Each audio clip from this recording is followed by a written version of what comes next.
Hey guys, gusto ko lang i-share sa inyo yung hotel na pinag-istihan namin dito sa Tashkent. So ito yung Hotel Uzbekistan.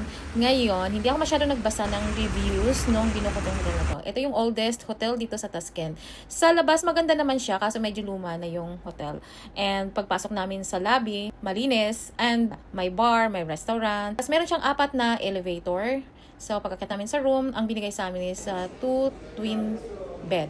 So, which is ang request namin is one king size bed. So, hindi available. Kaya, ayun, medyo, alam mo yun, red plug. And, ito na nga, pagpasok namin, medyo marumi talaga yung sofa nila or yung chair. So, isa pang kinocomplain namin is yung AC. Sobrang init. Grabe. Nakadalawang palit kami ng room actually. Kasi nga, akala namin dun lang sa room namin yung mainit. Which is, ganun talaga. Halos lahat ng room nila is mainit. Dahil nga daw, luma na yung hotel. So, kung i-rate ko siya out of 10, based in our experience, yan, siguro mga 7. So, yun lang guys. Thank you so much for watching. Bye!